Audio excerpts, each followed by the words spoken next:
And we're ready to go. Okay. Having reached the hour of 6:30 on Tuesday, May 19th, 2020, I'll call this regular council meeting for the Corporation of the Township of Terrace Bay to order. Item 1, the virtual meeting. I'd like to welcome all those who are participating by Zoom. If you have any questions, we'll please post them while we're going, or at the end of the meeting under public question period. Item 2, additions and approval of agenda items. Paul, you've declared a conflict under item 6A and 6B. Yes. Participating? Yeah. Okay. Any other declarations? Hearing none, we'll move on to, is there somebody else have something to say? No, okay. Item 4, CAO update. Okay, Mr. Hall, the report and the grid maintenance. Thank you, Your Worship. So grid maintenance is performed on an annual basis with the amount being deliberated and decided on during budget. This increase is applied across the entire grid. Movement within the grid, step increases are completed in conjunction with performance evaluations. Performance evaluations and any grid movements resulting were previously discussed in camera at the March 2nd and May 4th regular meetings of council. Following council's direction from the 2020 budget deliberations, a bylaw reflective of a 1.6% increase for the 2020 year being presented for approval. The change to the non-union grid would be effective retroactively to January 1st, 2020. The additional cost at 1.6 increase over prior years estimated to be approximately $7,334 for the 2020 year, and it has been included in the 2020 budget. However, there will be some small savings with the departure of the existing treasurer deputy clerk at roughly half the year. So options are option A, that council approve the 1.6% increase to the senior staff and non-union personnel salary grid, and the appropriate bylaw be brought forward under item agenda or later on in the agenda. Do not approve the increase at this time is option B. Administration is recommending option A, that council approve the 1.6% increase to the senior staff and non-union personnel salary grid.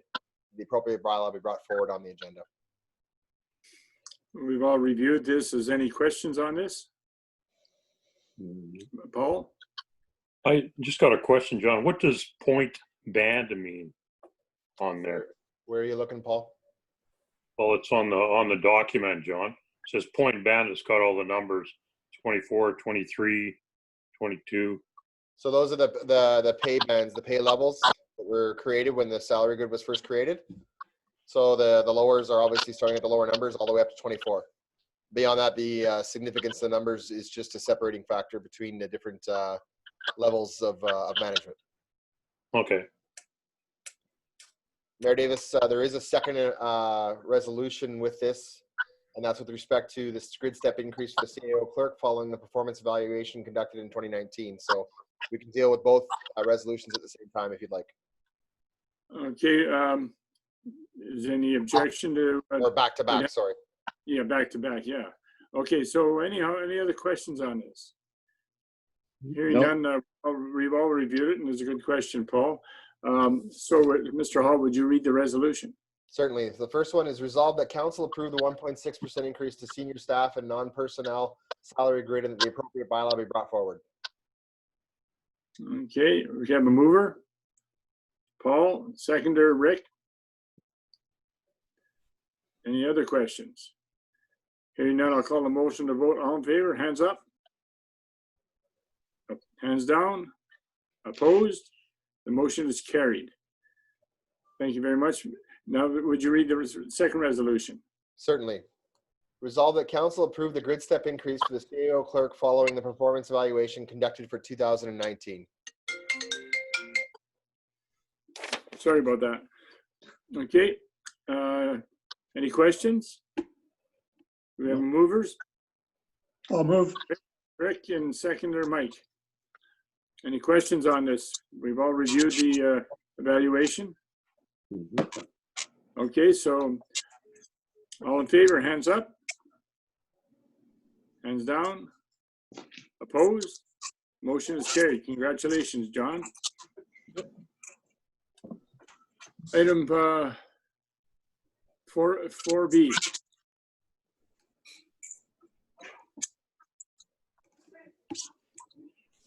or this is the COVID one, sorry. Okay.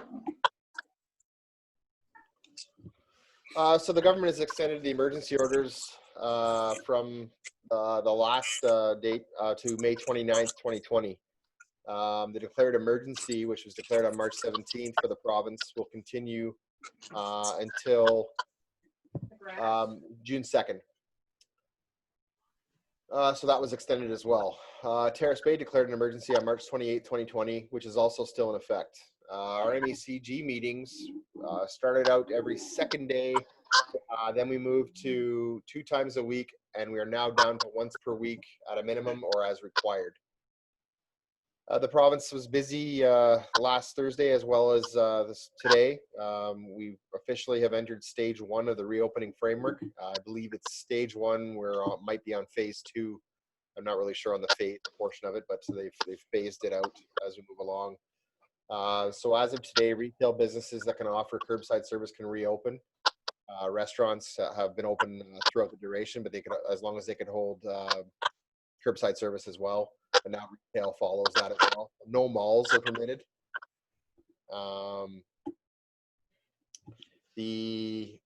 All construction is to resume and essential workplace limits lifted. So that's good news for the waterfront project. We will be able to proceed accordingly. So that was really good news as well. Ontario, for another one, for instance, the Ontario lifted the province-wide fire ban on Saturday morning at 12:01 a.m. So left us scrambling a little bit. Sort of a moving target for us. So we actually lifted our own ban on backyard campfires. The complication was due to the fact that the municipal office isn't currently open to the public, so we couldn't sell fire permits, thereby technically limiting people from having backyard campfires. So what we did was we lifted that restriction under the authority of the fire chief, and the fire department really deserves some kudos here. They stepped up.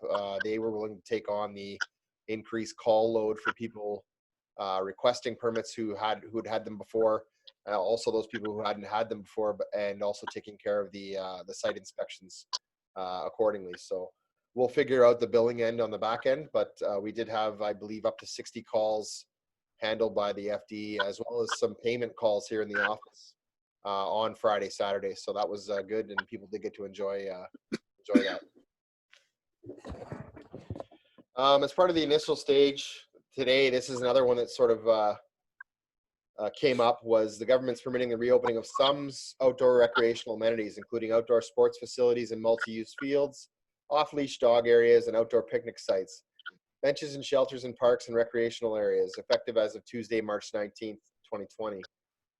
So the one stipulation remaining in the provincial order is that any person who uses the above amenities must maintain a physical distance of at least 2 meters from any other person using the amenity, unless, of course, they're from the same household.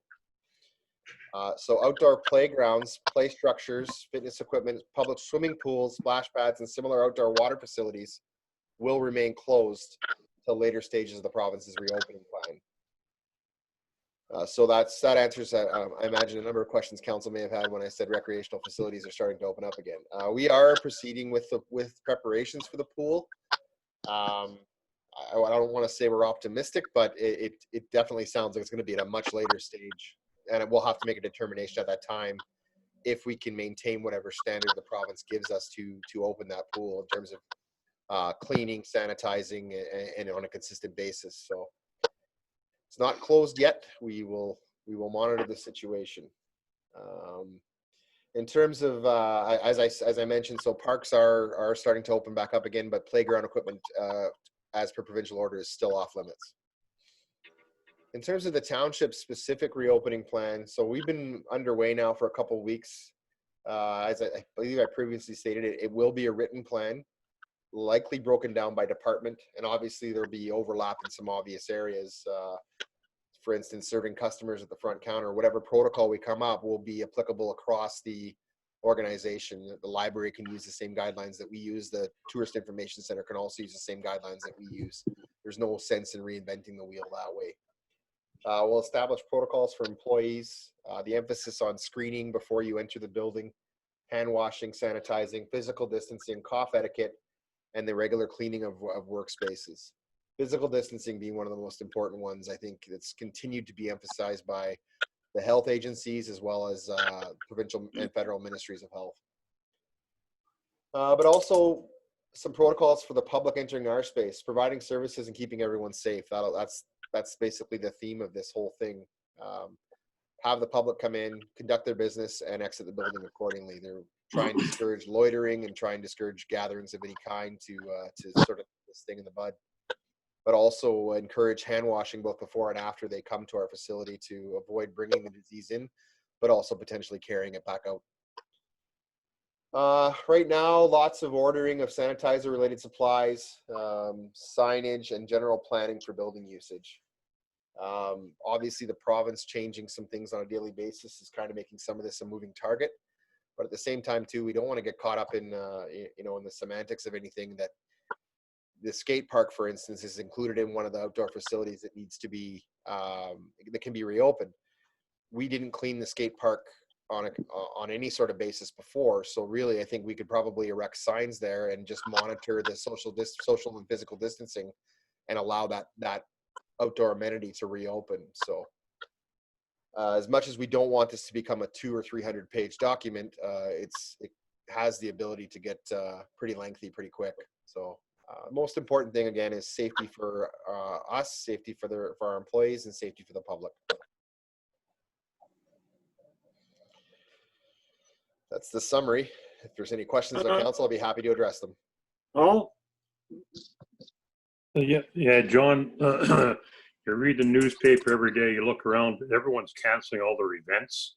Like some places are canceling events into September. What are our plans for the Lighthouse Festival, for instance, stuff like that? Are we going to play it by ear, see what the government says, or?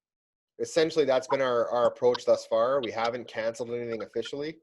I know, talking to Dean and his department, the windows are closing quickly on a lot of the pre-planning, so we may have to make some decisions at the next council meeting. We're trying to keep things open as long as, or the possibility of keeping things open and running for the longest period that we can. I know, and that would apply for township events. For community group events, we've been in good contact with a lot of the community groups that put various things on. Some of them have a better ability to leave or make the call at the very last minute, versus others that need to make those calls now for whatever materials or things they need to order. They need to have those things in place now, so they may have to cancel now. But that's been our approach. Mike, go ahead. A couple of questions. First, with regard to the pool. It's good to see that we're making plans to get it reopened, but how will it be affected by attracting staff to the pool, seeing as that's specialized people that you need for the pool? It could very well be a problem. That could be actually what ends up shutting us down in the end. I know Michelle is in contact with her guards, but really, as long as we're closed by provincial order, those younger people are going to be looking for jobs elsewhere, unfortunately. So we'll play that by ear, but we may get to a point in June where we may have to put the pool on hiatus for 2020. Dean, any additional comment on that? Sorry. Okay. Just to follow up on Paul's question about events being canceled, have we had any discussions with the Superior Classics Car Club on the drag races? Yeah. Mike, let me, John wanted Dean to comment on before we moved on to the next question, okay? Okay. Dean? Yeah, no, just that guards don't have to recertify this year. They normally have to recertify every couple of years. The society has extended that because they can't get any training sessions together. So that's a good thing, and we can bring back a number of staff that would have had to recertify. So we are in contact with those guards. Okay. Okay, Mike, sorry for interrupting you. Go ahead now. No, that's fine. That's fine. No, just my follow-up was with regard to the drag races. Have we had any contact with the car club about whether they're going forward with that or not? Yeah. So on a weekly basis, I've been in touch with their managing committee, if you will. And what was expressed to me very early on is they can go right up to almost 2 weeks before the event and still have a go, no go line. So they are proceeding right now as though things are that the event will take place. And again, they're very conscious of the fact that, gatherings of 5 people or more still has not been lifted as of yet. And spectator sporting events are, a lot of sporting events are starting back up again, but as long as they don't have spectators there. They are prepared to make those changes to their event if necessary as well. They are proceeding right now as if the event was still a go. Thank you. Okay, Rick? John, I was just wondering, if you were able to get a handle on what you think this is going to cost us as part of the reopening. Like, I'm sure we're going to have to modify the workstations at the front where we walk in, and this sanitizing is probably going to have a real good chance of costing us overtime if we have to have people cleaning even more than they do now. So I was wondering if you have any idea what this is going to look like for cost. Well, not as of yet. We do have an account that we are billing COVID-related expenses to, so we are tracking. I could try and bring back a report of what it's cost us so far at a next meeting or the meeting after that. The only caution I would have is there's things we've ordered that have been delayed, and we don't have them in our possession yet. So, and we may not have paid them yet either. So, but let me talk to Treasury, and I can find out where we sit, and perhaps we can bring back some idea or projection at the next meeting. Okay, that'd be good. I don't think it'll be extravagant. We've kind of laid low on a lot of this. A lot of our expenses are related to signage, sanitizer, extra sanitizer. We were looking at ordering some new sanitizer stations for the entrances to a lot of our buildings to accommodate the public coming in and being able to sanitize. Those are proving a lot harder to get than we originally anticipated. So unfortunately, the website will, you'll order from somewhere. The website will say they're available. 2 weeks later, you check in on your order and they say, oh, it's back ordered for 6 months kind of thing. So that's a bit of a problem. We have workarounds we can do with that. Whether it's as simple as leaving a small, desktop pump dispenser of hand sanitizer, something along those lines. On a shelf, and much like when you walk into the LCBO, if you've been there, or even Costas, they have a little table set up. We'll do this simply, as simply as we can too, to save costs. Obviously, there's some long-term implications as well. We've moved some furniture around in the front lobby to maximize physical distancing. We took the chairs out to discourage people from loitering there. We'll have a plan for a lineup out in the front area, and then an exit plan too to sort of encourage flow through instead of people doubling back and walking past the line and not being able to maintain again too. So I was just talking to Rick about that today. One of the biggest things for me is the plexiglass and getting that installed. So I do expect an update on that tomorrow, where we sit. But as soon as that really is a piece of the puzzle that gets us going more than anything. Both the front counter here, the 2 front counters here, sorry, the library, as well as the TIC, if the TIC does indeed end up going forward. John, Stan, like to say something? Go ahead, Stan. Yeah, so far to date, when we ran numbers last week, we were under $1,000, actually spent on COVID related items. But like John said, there's lots of items that are on order that, we haven't seen the costs for yet. But talking with John and everyone for all the supplies and things we're going to need, and potentially extra wages and whatnot, to answer your question, Rick, I don't see this being like an unmanageable type cost within our operating. It's not going to be, in my opinion, from what our discussions, it won't be unmanageable. We're also going to see some savings in other areas, specifically travel and training throughout all our departments. So when I visualize like our operational budget as a whole, I think we're still going to be fine. You'll see, a significant amount within that COVID line, but again, overall, I think we're going to be more than manageable. Okay. Thank you, Stan. Okay, any other questions? No. Okay, so thank you very much for the report, John. Thank you. Okay, we'll move on to item 5, the adoption of minutes. Would you read the motion, John? Certainly. Resolved that council approve the minutes of the regular council meeting held May 4th, 2020, and the special council meeting held on May 8th, 2020 be approved as presented. And I have a movers. Bert and Paul. Bert, movers, Paul seconder. And are there any errors or omissions? Hearing none, I'll call a motion to vote. All in favor, hands up. Down. Opposed? Motion is carried. Okay, passing of accounts. Item 6A, would you read that motion, John? Certainly. Resolved that council approve the general disbursements for the month ending April 30th, 2020, batch numbers 42, 2020, 44, 2020, 46, 2020, 48, 2020, 50, 2020, and 52, 2020 in the amount of $338,311.87 be approved.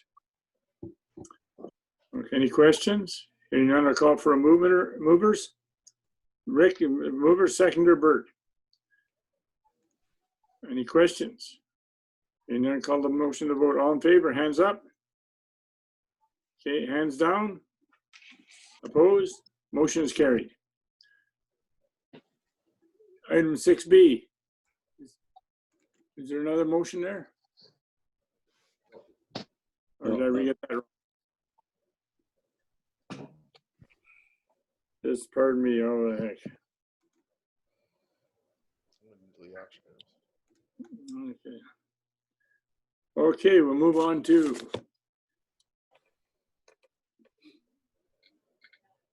bylaws. Correct. Bylaw for remuneration of senior staff members and non-union personnel. Want to read the motion, John? Certainly. Resolve that council approve a bylaw to fix the remuneration of senior staff members and non-union personnel of the municipality to be read a first, second, and third time, finally passed, signed by the mayor and clerk, sealed and numbered on this 19th day of May 2020. A mover, please. I'll move. Michael and Rick. Okay, any questions? Hearing none, I'll call a motion to vote. All in favor, hands up. Hands down. Opposed? Motion is carried. Thank you. There's no other additions or other business. Is there any questions from the public? Jody, Yes, Mike? just like to say that I noticed Lilith involved tonight. Nice to see Lilith back to a council meeting. Hi, Lilith. Hi. Okay, good. No more questions from the public, John? I don't see any there, sir. Okay, so the last one is adjournment. Do I have a motion to adjourn, John? Correct. That we now do adjourn, resolve that we now do adjourn at 18:53. Mover? Paul, seconded by Bert. All in favor, hands up. Hands down. Opposed? Motion is carried. Thank you very much. We're now adjourned. Thank you, council.